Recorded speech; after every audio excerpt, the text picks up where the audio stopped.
Bom, Eduardo, enfim, é um prazer ter você aqui nessa conversa. Eu estou fazendo esse programa com pessoas que eu admiro, né?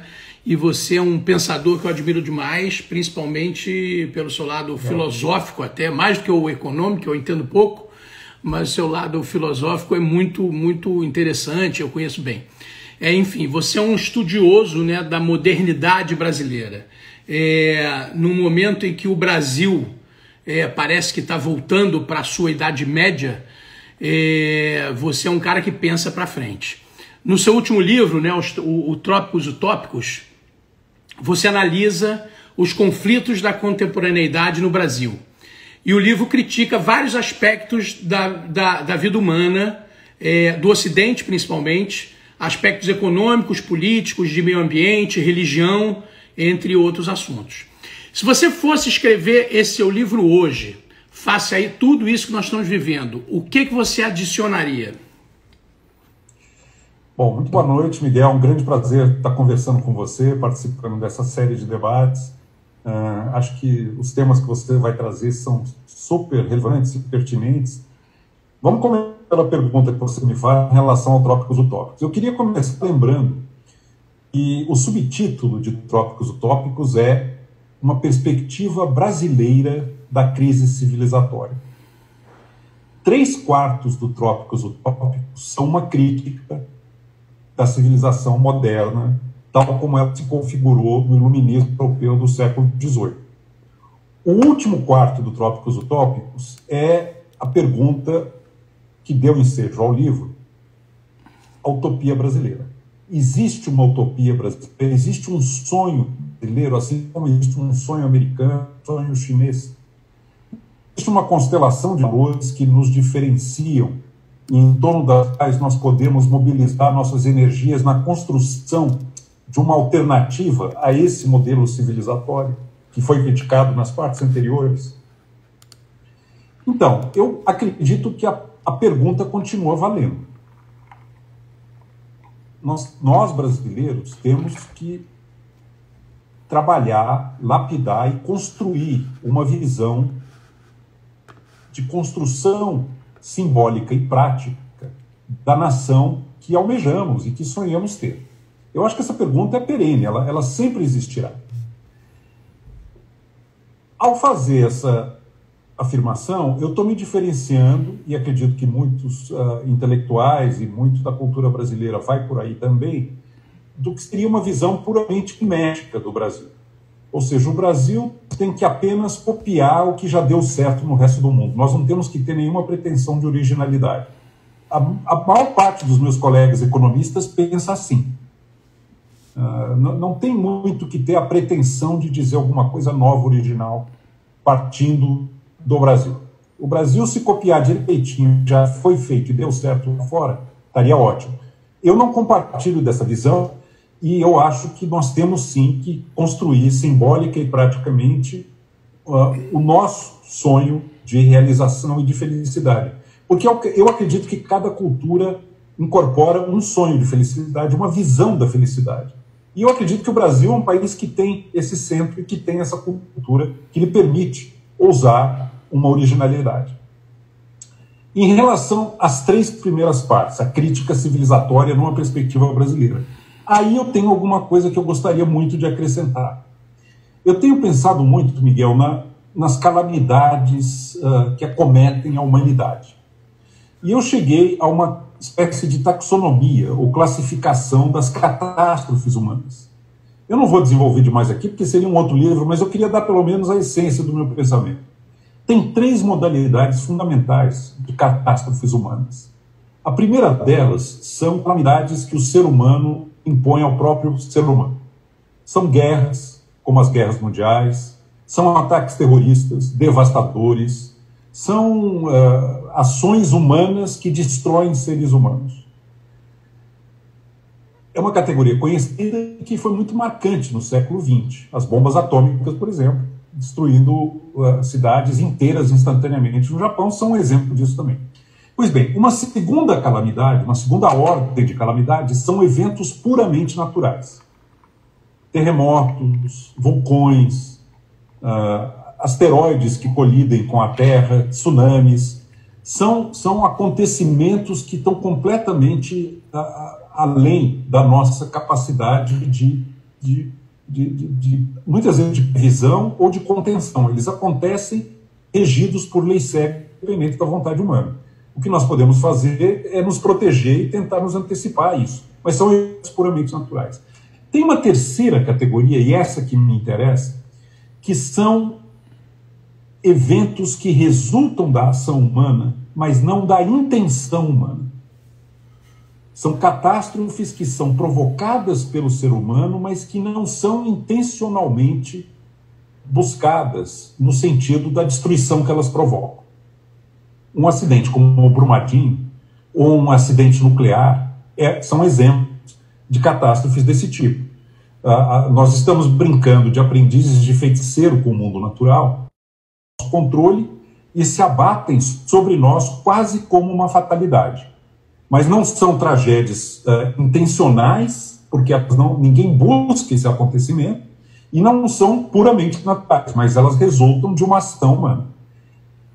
A Covid-19 é um exemplo de catástrofe desse tipo. Por quê? Porque, segundo o que mais se apurou, e as melhores hipóteses em relação à origem dessa calamidade, ela está ligada ao avanço do desmatamento no mundo.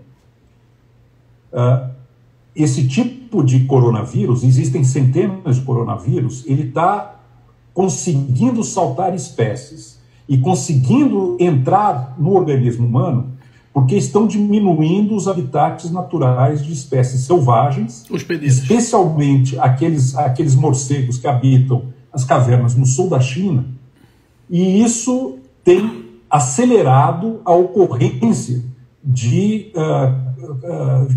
pandemias com essa característica que estão se acelerando nas últimas décadas.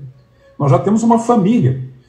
Então, você está diante de uma situação em que a ação do próprio homem se abate sobre nós e com o agravante da globalização, porque passado um evento desse tipo seria alguma coisa restrita, localizada. Hoje, a mobilidade de pessoas, com a integração e a interdependência entre as empresas, essas coisas se espalham quase que instantaneamente, em escala planetária. Coisas que no passado eram restritas e muito limitadas e circunstanciadas, hoje se tornam calamidades planetárias, de fato. Elas se espalham com muita rapidez.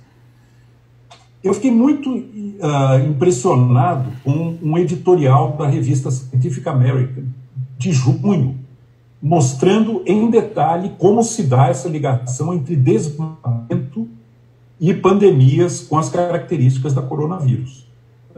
Realmente há uma probabilidade muito grande de que esta ação humana esteja por trás do que nós estamos vivendo. Então é mais um exemplo dos paradoxos da ciência e da tecnologia. Com esse avanço muito agressivo no metabolismo entre sociedade e mundo natural, você está produzindo efeitos imprevistos e indesejados que se abatem sobre a própria coletividade humana. Nós precisamos repensar esse modelo. A coisa errada está acontecendo.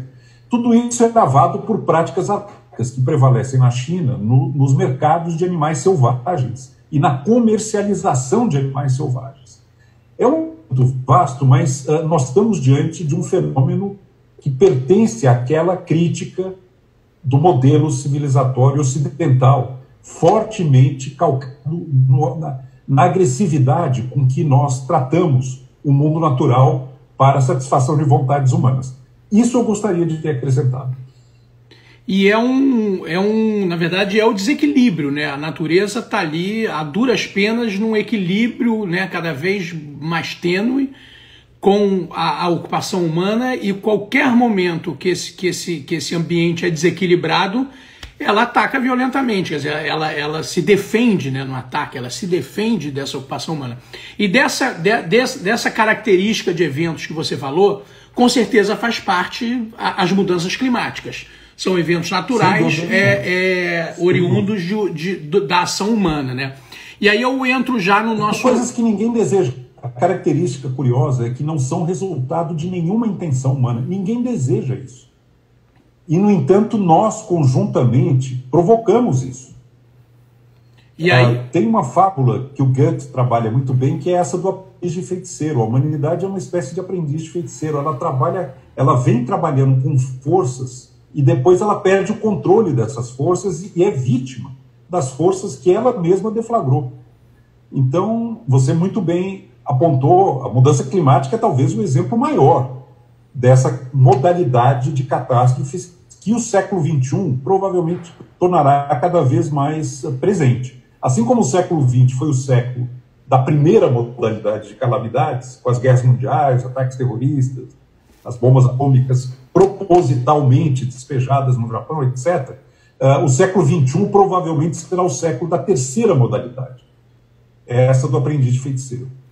E com uma força, né? Porque a natureza tem uma resposta de uma potência incontrolável, né? O primeiro é um arsenal infinito de respostas e de uma potência totalmente incontrolável para a desimportância do ser humano nesse planeta, né? Então enfim, mas aí a gente entra no segundo tema da nossa conversa, na segunda pergunta, que é o tema Brasil, né? A gente vê que semana após semana a gente vê a manifestação hoje de poderosos grupos políticos e econômicos nesse discurso enfático, pressionando o governo brasileiro na revisão de sua política ambiental, né? Inicialmente, a gente tem ali, nos últimos 2 meses, foram inúmeros movimentos, né? A perda do Fundo Amazônia, a carta dos ex-ministros da Economia do Brasil, a carta das grandes empresas estrangeiras, dos 38 principais empresários brasileiros, e ontem uma carta dos 4 principais bancos do país, Santander, Unibanco, Itaú e Bradesco, pressionando o governo, na pessoa do vice-presidente Mourão, a se comprometer com a defesa intransigente e o desenvolvimento sustentável da região amazônica. A partir do momento, né, que a gente vê banqueiro e até o agronegócio praticamente implorando ao governo para parar com a destruição e aderindo a um discurso ambiental sustentável, eu pergunto para você, né, a gente está vivendo uma quebra de paradigmas?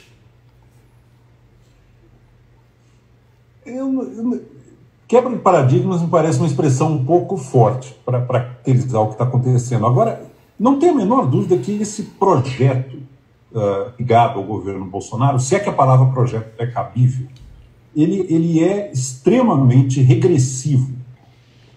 Especialmente só um negócio, eu costumo brincar, na arquitetura a gente tem umas etapas de projeto, que é estudo inicial, anteprojeto, projeto executivo e detalhamento. Eu chamo isso de um anteprojeto, por exemplo. Um anteprojeto. Mas então, as áreas mais obscurantistas do governo são aquelas que foram tomadas pelo que eu chamo o núcleo familiar astrológico, que é a ala ideológica do governo. Nós estamos falando aqui de meio ambiente, de educação, de cultura e de relações exteriores. Nessas áreas, o governo Bolsonaro foi tomado, foi colonizado, foi ocupado pelo que há de mais obscurantista e que está ligado a essa visão negacionista dos valores do século XX. A primeira reação de Bolsonaro, e aliás muito parecida com a do Trump, o Bolsonaro é uma espécie de sub-Trump, né? É um Trump subdesenvolvido. A primeira reação de Trump e Bolsonaro a coronavírus, a Covid-19, foi exatamente a mesma que eles têm em relação à mudança climática. Isso é uma balela, isso não existe, é uma gripezinha, vai passar. O Trump chegou a dizer, como por mágica, daqui a poucos dias isso vai desaparecer. Eles negam a realidade, a importância, a centralidade dessas questões. A diferença entre a coronavírus e a mudança climática é que a temporalidade da coronavírus atropelou esse discurso. E eles ficaram completamente sem ação. Tanto que estão perdendo, felizmente, boa parte do seu capital político pela incapacidade de reagir de forma minimamente racional e ordenada diante dessa calamidade. Agora, em relação a mim, é exatamente a mesma postura, é o negacionismo. A diferença é que na questão da mudança climática, o tempo das coisas é muito mais sutil, é muito mais lento, não são coisas instantâneas que matam centenas de milhares em poucas semanas, como é o caso da Covid. Mas é a mesma postura negacionista. Antes de falar de Amazônia, eu queria lembrar só mais uma coisa, Miguel, que me chamou, eu fiquei perplexo quando eu soube disso. Em 30 anos de mandato no Congresso Nacional, o deputado Jair Bolsonaro apresentou apenas 2 projetos que se tornaram lei. Um deles é a aprovação da pílula do câncer.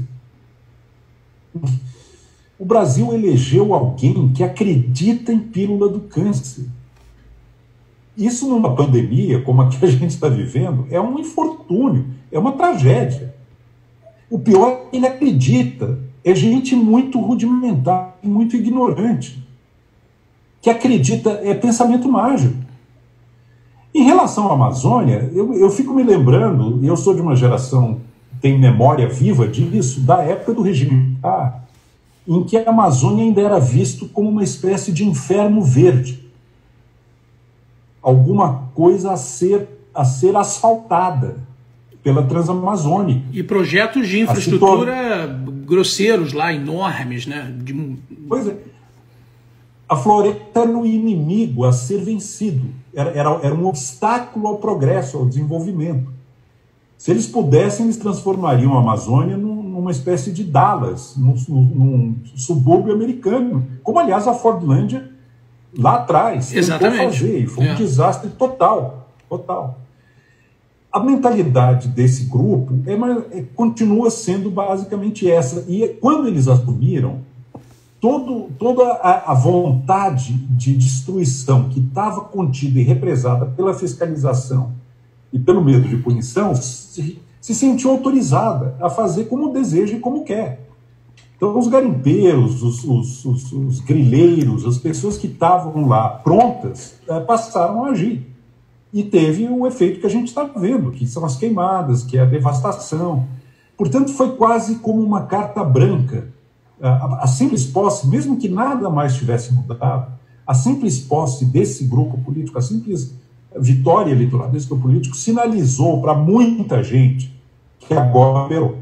Que agora vamos fazer, porque aí eles desmontaram o IBAMA, eles questionaram a validade dos dados do INPE, que é a mesma postura negacionista que tem em relação à ciência da coronavírus, a mesma postura que tem em relação à cloroquina e tudo mais. Então, tudo isso é uma visão de mundo, é uma maneira muito obscurantista e muito retrógrada de lidar com os temas centrais das pautas no século XXI. Que, no caso brasileiro, na minha visão, são 2: educação e meio ambiente. As coisas que vão decidir no longo prazo o futuro da nação brasileira são ensino fundamental e patrimônio ambiental. Tivemos um enorme retrocesso. Semana passada eu conversei com o Gabeira, aqui numa live com o Gabeira, e ele estava lembrando de um diálogo com o Sirkis, né, que falava assim, tinha chegado à conclusão, né, que o presidente se identifica emocionalmente com quem desmata a Amazônia pelo passado dele de garimpeiro, né? Para o Sirkis, o que acontece... Eu não sabia, ele foi garimpeiro? Foi garimpeiro, eu também não sabia, o Gabeira contou a história do Sirkis. Então tem ali uma conexão emocional, né? Essa coisa e também pelo passado militar, quer dizer, e tem essa visão militar da Amazônia, né? Do invade e conquista, ocupa e conquista, né? Que é uma visão colonialista de extrativismo, né? A gente não ouve falar disso há 3 séculos, entendeu? E aí você perde o bonde para o século XXI, você perde o bonde do futuro. E o mais chocante... O regime militar brasileiro transformou isso em política de governo. O governo Médici chegou a fazer propaganda fora do Brasil: venham poluir conosco. Aqui é livre. Não faz tanto tempo assim. E o mais chocante é que é o país que tem o maior potencial de liderar essa economia verde no futuro. A gente não está falando de um país que está lá, enfim, uma Argentina, que tem um bioma só, sei lá, eu não posso falar besteira aqui, posso estar falando alguma besteira, mas o Brasil tem biomas variadíssimos e riquíssimos e um potencial enorme econômico, e a gente está com uma agenda colonial extrativista. Agora o mundo vai impor limites a isso, e já está começando a se manifestar. O que é trágico na realidade brasileira é esse encontro da geografia, que nos confere o maior patrimônio ambiental da humanidade, com a história, que é uma história de extrativismo colonialista e completamente imediatista em relação a obter resultados sem levar em conta qualquer outra implicação mais relevante de futuro. Esse encontro da nossa geografia com a nossa história é alguma coisa que pertence a um enredo sinistro. Agora, eu não sou totalmente desesperançoso. Eu acredito que nós temos capacidade de reagir e o mundo vai nos ajudar a proteger esse patrimônio, que afinal não é só brasileiro, é um patrimônio da humanidade. E vai muito além de um embate político-partidário dentro do Brasil. Ó, Maria Paula Fernandes está me corrigindo, dizendo que ele era segurança em Serra Pelada. Enfim, estava ali no garimpo. Não era... mas estava lá metido no garimpo. Bom, vamos seguir aqui. Você é um dos responsáveis pelo plano econômico das candidaturas da Marina Silva, que inclusive eu conversei aqui também, foi um papo incrível, né? Você esteve do lado dela nas campanhas de 2010, 2014 e 2018. O que mudou no seu pensamento nesses últimos 10 anos? Que conceitos você mantém firme e quais conceitos você evoluiria? Olha da minha... Peraí, Eduardo, acho que o som ficou ruim agora. Peraí, só um minuto. Acho que você travou. Você travou, você pode começar de novo? Acho que agora vai funcionar. Vamos lá, então. Vamos lá. O núcleo do meu entusiasmo pela Marina Silva como liderança política está ligado a 3 pilares, ou 3 valores fundamentais. Em primeiro lugar, a educação como a chave para qualquer futuro brasileiro e como a nossa principal deficiência civilizatória. O que o Brasil deve a si mesmo é uma centralidade do esforço de formação de capital humano que dê a cada brasileiro, não importa a sua condição ao nascer, a oportunidade de um ensino fundamental de excelência, de qualidade. Nós só universalizamos o ensino fundamental no final do século XX, coisa que os americanos fizeram no final do século XIX. Nós fizemos isso com um século de atraso. E mesmo aí, nominalmente, porque as crianças brasileiras estão completando, em grande parte, o ensino fundamental sem adquirir as competências, os conhecimentos, as habilidades correspondentes a esse grau educacional.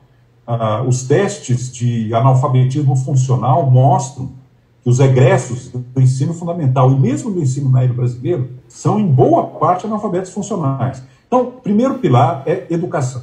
Qualquer agenda para o Brasil tem que colocar a educação. Com a mesma força com que o Juscelino Kubitschek colocou a industrialização.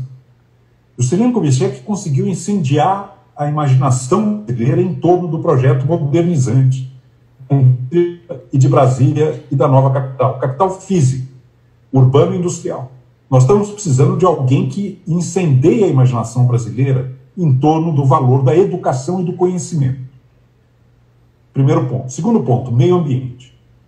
O Brasil, como nós já conversamos, é beneficiário de um patrimônio ambiental, de uma biodiversidade, de uma diversidade de situações ambientais, o Pantanal, o Cerrado, a Amazônia, a Serra do Mar.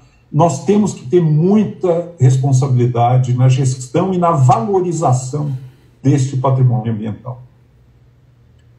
Temos que saber tirar proveito econômico dele também, mas, acima de tudo, sabendo preservá-lo, valorizá-lo e protegê-lo de um uso desastrado, como tem sido o caso nos últimos anos e se agravou ainda mais agora no governo, no infortúnio que nós temos na política brasileira. E o terceiro pilar é a ética. A Marina sempre me impressionou pela força da sua fibra moral e do seu compromisso com valores acima de qualquer circunstância ou de qualquer possibilidade de transigir. É muito raro em qualquer país, em qualquer cultura, em qualquer sociedade humana, o surgimento de líderes com essa força ética e que se afirmam, não com base em algum particularismo de classe ou de representar algum setor ou de estar ligado a algum sindicato ou ligado a algum grupo empresarial, mas o que ela se afirma é como portadora de valores com o seu compromisso ético. Isso me encanta, isso é alguma coisa que eu acho fantástico e que realmente me leva a ter esse entusiasmo que eu tive e tenho em relação à figura da Marina.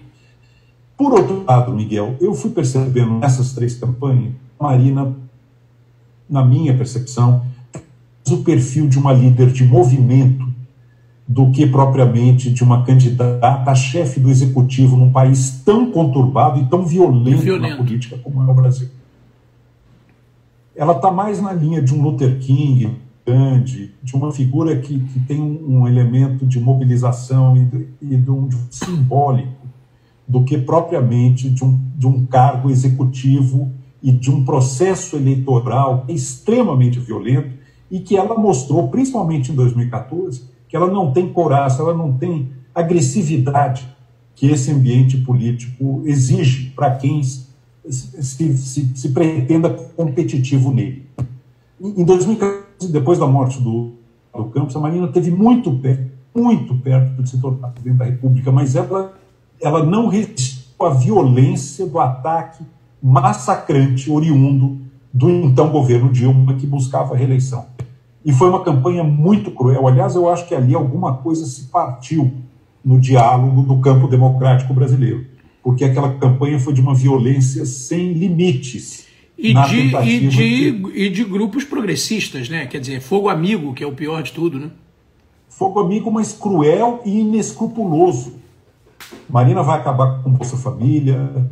Marina falaram as coisas mais absurdas e usaram o poder que tinham da maneira mais cruel. Depois fizeram isso também com Aécio e com Armínio Fraga, né? O Armínio que tanto ajudou a transição do Fernando Henrique para o Lula, primeiro Lula, que teve uma generosidade, um desprendimento enorme. Ele foi atacado de uma maneira tão baixa, tão vil, em nome dos que estavam ligados ao poder, em nome da perpetuação do poder, que para mim ali realmente quebrou alguma coisa. Quebrou uma confiança, quebrou um pacto que já estava muito esgarçado, mas que a partir dali realmente rompeu. Eu acho que o projeto da Marina continua mais vivo e está mais vivo do que nunca, que são as 3 coisas que nós precisamos mais do que quaisquer outras no Brasil: educação, meio ambiente e ética.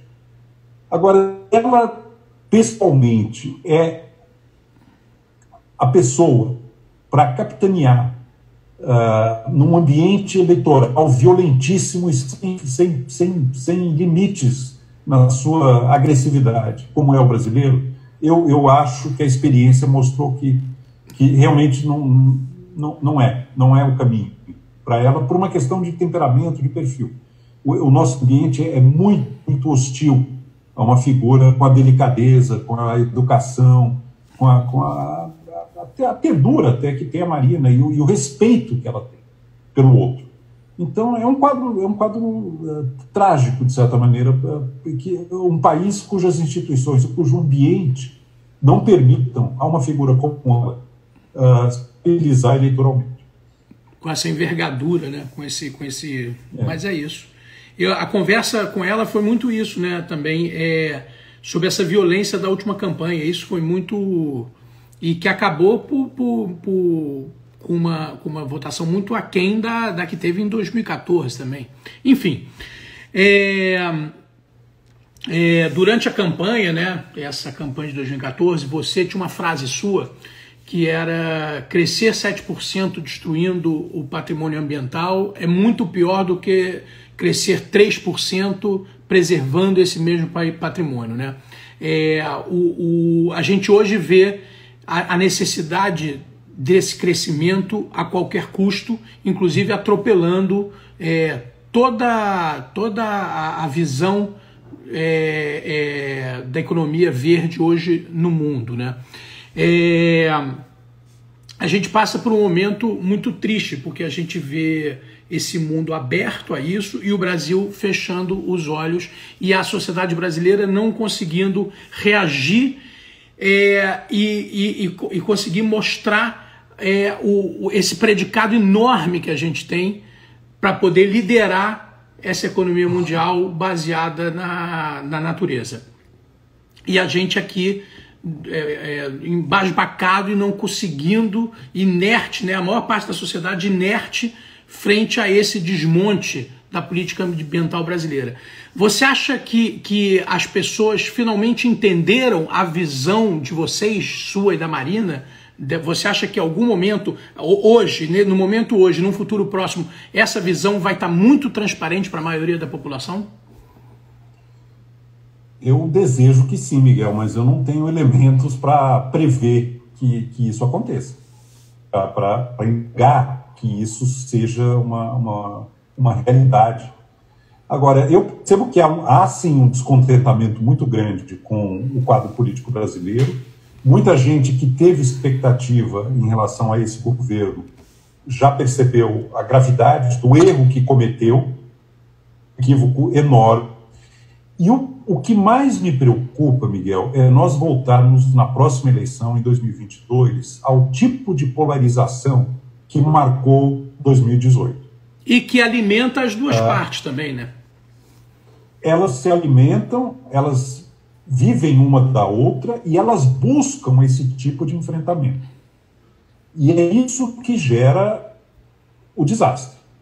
Nós, do campo democrático progressista, não conseguirmos encontrar o nosso denominador comum, não conseguirmos nos unir diante de uma ameaça muito maior que paira sobre todos nós, que seria uma reeleição de Bolsonaro, nós vamos correr o sério risco de que isso acabe acontecendo de novo. E não está claro ainda que o campo democrático progressista vai conseguir essa capacitação e essa união de forças para ocupar o que eu tenho certeza representa a esperança da grande maioria dos brasileiros, que é um governo responsável, um governo que não seja negacionista, como esse se mostrou numa situação emergencial como a do coronavírus. É gravíssimo isso estar acontecendo. Nós estamos sem Ministério da Saúde, nós temos um presidente que acredita em pensamento mágico e tudo mais. Agora, é incrível, Miguel, o Brasil da redemocratização para cá, ele experimentou todas as forças políticas gestadas durante o regime militar, numa sequência que é quase de laboratório.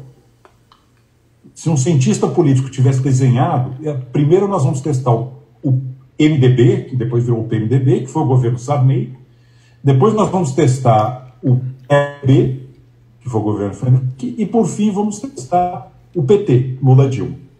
As três grandes forças de oposição surgidas durante o regime militar foram sequencialmente testadas e tiveram uma oportunidade de governar o país. O resultado disso foi um desencanto generalizado na sociedade brasileira com o establishment político e com a política institucional. Grande parte disso advém do fato de que essas forças políticas, enquanto estiveram no governo, preferiram se aliar ao que há de mais sinistro na política brasileira do que cooperar com as outras forças democrático-progressistas que não estavam eleitas. O PT nunca soube trabalhar com o PSDB, o PSDB nunca soube trabalhar com o PT, quando estiveram no poder. Preferiram se aliar ao que há de mais sinistro na política brasileira. E o PMDB virou esse centrão pastoso, que depois se fragmentou em muitos outros partidos, inclusive o próprio, que vai de acordo onde o vento está soprando, da maneira mais mercenária e oportunista, em troca de ministérios, em troca de verbas, em troca de tudo isso que a gente viu. A sociedade brasileira foi ficando descontente com esse arranjo político, e compreensivelmente descontente. Ficou claro e cristalino em junho de 2013, com aquelas manifestações surpreendentes que quase derrubaram o governo, muito pouco não fizeram. E depois, todas as ondas de manifestações que nós vemos sucessivamente de lá para cá. Uma delas, inclusive, a onda que quase elegeu a Marina em 2014, que era uma onda anti-establishment político, muito antes de ser uma onda pró-Marina, e que acabou sendo contida com aquela violência toda da campanha. Pois bem, Bolsonaro foi eleito por essa mesma onda. Gente que não suporta, que não aguenta, que não tolera mais esse establishment político e a corrupção que se alastrou sobre a política brasileira. Só que isso ocorreu, a saída desse modus operandi da democratização ocorreu da pior forma concebível, que é com um governo de extrema-direita populista raivosa. E nós estamos pagando agora a consequência disso. O que vem depois?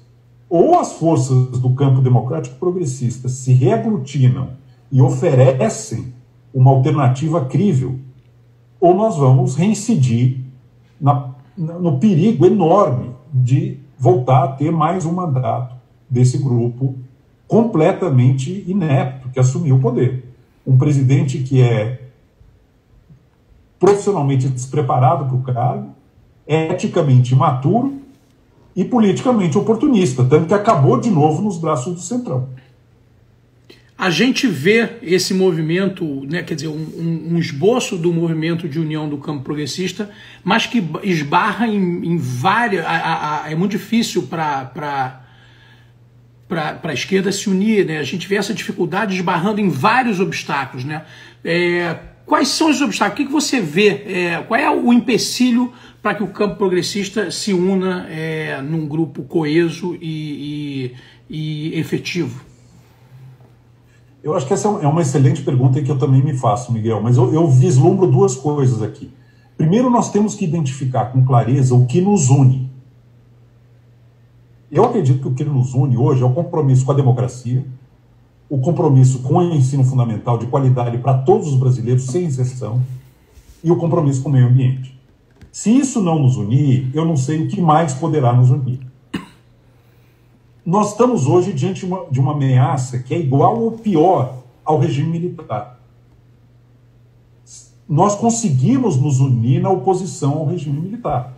Por que nós não conseguimos agora uma união dessa ordem e com essa contundência de ameaça que é pelo menos tão quanto?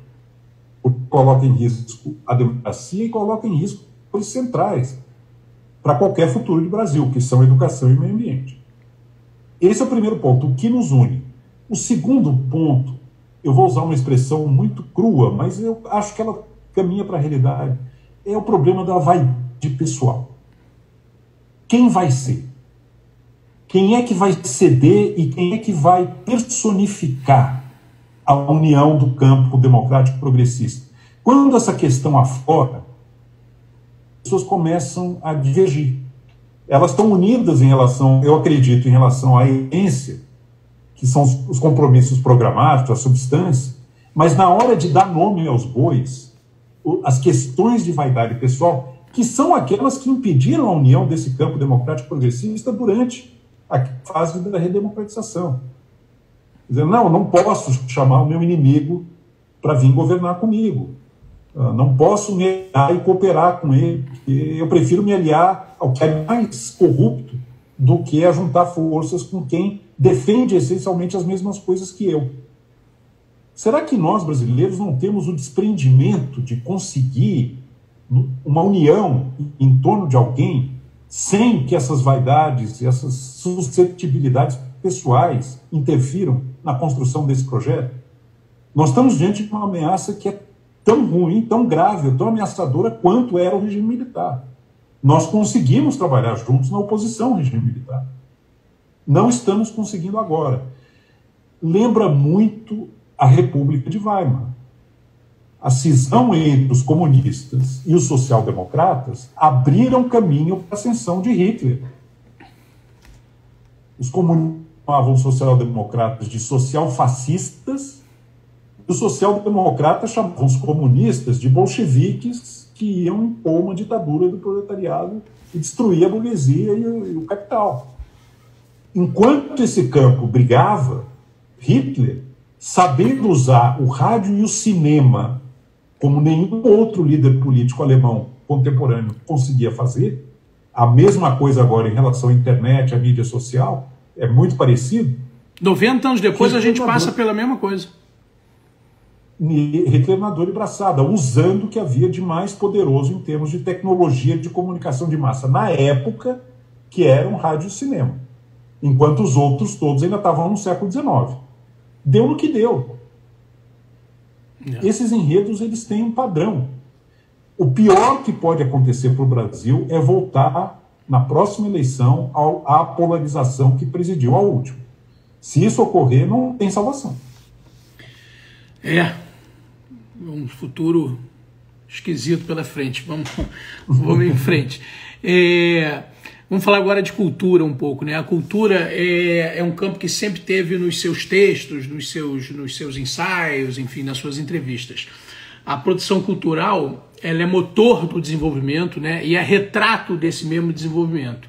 É sempre crítica e combativa nos momentos mais sinistros, como esse, por exemplo, como na ditadura, enfim. A gente está vivendo há muito tempo na iminência de um futuro glorioso, né? A gente já viu esse filme passar várias vezes, né? Foi assim em 22, seguido da ditadura Vargas, nas décadas de 50 e 60, que você falou aí, JK, arquitetura moderna, cinema novo, os anos 60, em seguida ditadura militar e mais recentemente o bolsonarismo nessa guerra cultural, né? Parece que a gente está sempre... Posso fazer um parênteses aí? Pode. O Lula, no final do segundo mandato, teve um momento de apogeu. Tanto que ele elegeu a Dilma.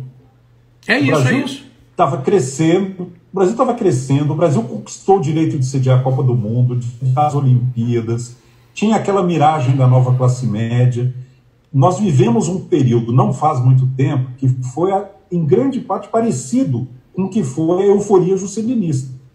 Um período em que parecia que o Brasil tinha finalmente encontrado o seu rumo e estava caminhando a passos para um futuro que ele sempre almejou e que sempre lhe escapou. Nós perdemos de novo o barco, perdemos o pé e terminamos no equivalente do que foi a ditadura pós-Juscelino com esse desastre do governo Bolsonaro. O paralelo é enorme. A gente teve um jantar lá em casa no final de 2018, né? Que você estava lá, que eram os principais ambientalistas, uma galera da cultura bem importante e tal, e a gente estava prevendo que isso ia acontecer. É claro que isso ia acontecer, inclusive era explícito que isso ia acontecer. E aquele grupo ali estava disposto a minimizar os prejuízos, né? A gente estava ali conversando abertamente, disposto a tentar minimizar o que estava na iminência de acontecer.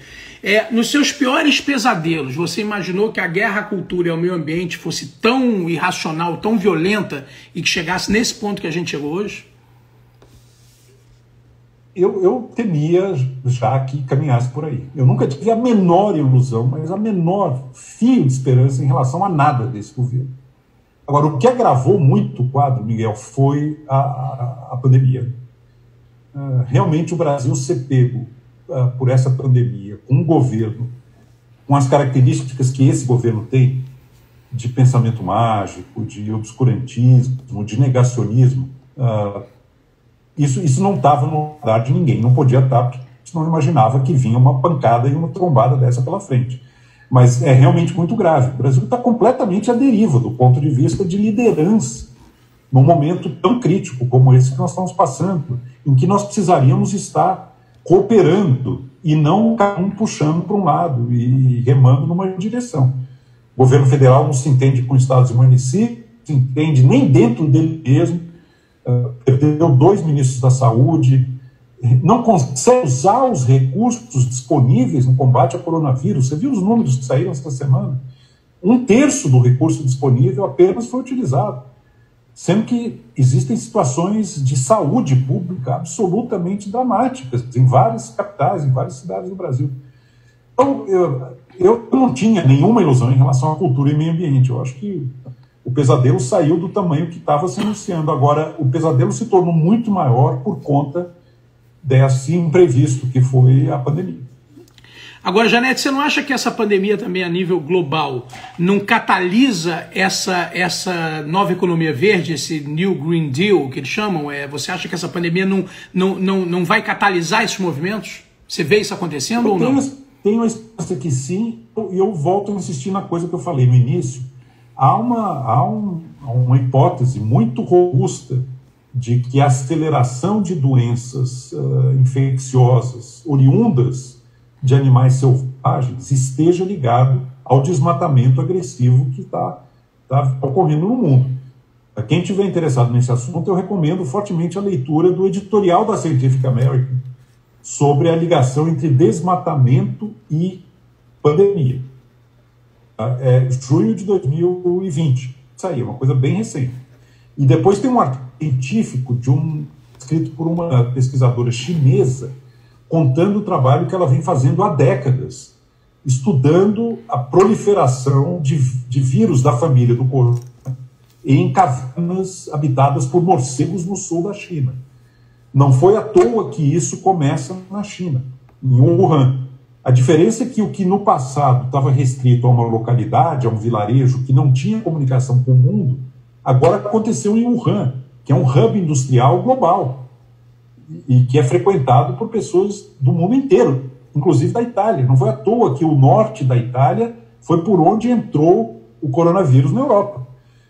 Milão tem uma enorme ligação industrial com fábricas de tecidos e de produtos que são insumos da indústria da moda e da indústria italiana. Então, esse é um aspecto da globalização que a gente não tinha ainda percebido com a contundência que agora ele se mostrou. Assim como a globalização traz enormes benefícios econômicos de eficiência, de redução de custos, de integração, ela também tem fragilidades muito, muito perigosas, porque cria interdependência, empresas passam a depender de maneira cada vez mais delicada de fornecedores que podem a qualquer momento não cumprir as suas encomendas, e as coisas se espalham com uma rapidez quase que instantânea. Um pequeno acidente no local do planeta agora se espalha, um pequeno acidente biológico, que é um vírus pular de uma espécie para outra, com milhares, milhões de pessoas circulando pelo planeta, com toda essa integração, essas coisas se tornam planetárias. É uma ameaça que a gente não tinha se dado conta e que é cada vez mais presente. Então, eu acho que nós vamos ter que repensar realmente essa nova situação à luz dessa disfunção no metabolismo entre sociedade e mundo natural. É natural. Essa pandemia ela tá claramente revelando a ameaça crescente de que disfunções no metabolismo entre humanidade e mundo natural possa nos acometer com uma força como essa pandemia tem mostrado. Enfim, estamos acabando aqui, vou te fazer uma última pergunta, que a gente tem mais, 10 minutos, um pouquinho menos. Você tem uma expressão, quer dizer, você usa uma expressão que Nelson Rodrigues cunhou lá na Copa de 58, que é o complexo de vira-lata, né? Você vê esse viralatismo, no entanto, você vê esse viralatismo pelo lado positivo. Se afirma com toda razão que nós somos mesmo vira-latas, somos mestiços e que deveríamos tirar proveito dessa mestiçagem, essa mestiçagem que até a gente sabe hoje que enfim, alcançada através de processos muito violentos e traumáticos, né? Mas que é uma realidade.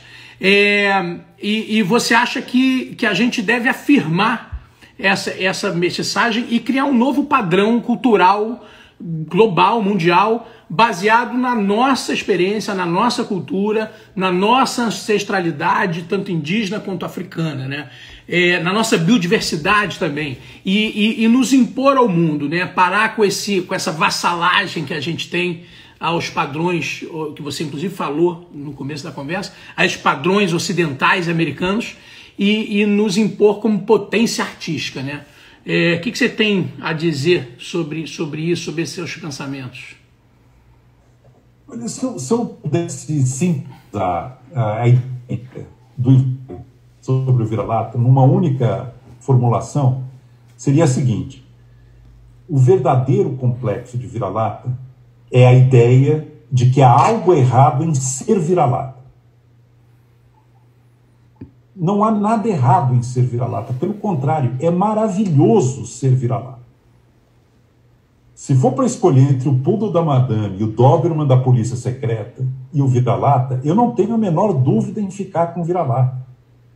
Eu me identifico com o modo de ser, com a espontaneidade, com a alegria improvisada do vira-lata. E o vira-lata é o DNA brasileiro. Nós somos vira-latas e ainda bem. É incrível essa expressão complexo de vira-lata, porque implícita nela está a ideia de desastroso. Chame ser vira-lata. Como se a única coisa boa fosse a raça pura. No fundo, é da raça pura, do cão de raça. Uma coisa que eu descobri recentemente já aparece na República de Platão. O Platão defendia na República métodos de eugenia para fazer o apuro genético, especialmente da elite dos reis filósofos guardiões. Sabe qual a imagem que ele usa? Assim como é feito na depuração racial dos cães. É exatamente a ideia de que a pureza racial e de que a depuração genética, o controle supostamente científico, porque é totalmente pseudocientífico, vai produzir excelência. O Brasil é o contrário disso. Se tem uma coisa que nos caracteriza, que nos diferencia, é a nossa disposição e a nossa capacidade de misturar bem. E isso aparece em todos os campos da cultura, na culinária, no esporte, na música, no cinema, na literatura, no teatro. Escolha a expressão simbólica que deseja. O que diferencia o Brasil é a mistura, é a mestiçagem, é a capacidade de integrar coisas que estão separadas e que não se comunicam em outros ambientes culturais. No Brasil não existe multiculturalismo, não existe como nos Estados Unidos, por exemplo, uma música negra. Por quê? Porque o componente africano integrou ao mainstream, a veia principal da nossa música. Lá não existe o batuque. A cultura negra se espiritualizou no gospel, nos spirituals, no blues, numa música triste. Aqui não. Até pela leniência e pela certa descompromisso dos portugueses com a repressão muito estrita e muito puritana das manifestações religiosas e culturais. Os deuses africanos permanecem vivos no Brasil, morreram todos na América do Norte. O que salva o Brasil, o que nos dá esperança de alguma originalidade, é exatamente o elemento afro-indígena, que permanece vivo na cultura e no sonho. E isso é o caminho que nós temos, se tivermos um mínimo de sabedoria e de inteligência e de virtude, para sabermos cultivar isso, conquistando os elementos essenciais da civilização, saneamento básico, ensino fundamental, respeito aos direitos de todos, das minorias, um ordenamento democrático, mas entendendo que isso não é o fim, não é o objetivo que nos redime, mas é apenas o meio que nos permitirá a afirmação dos nossos próprios valores.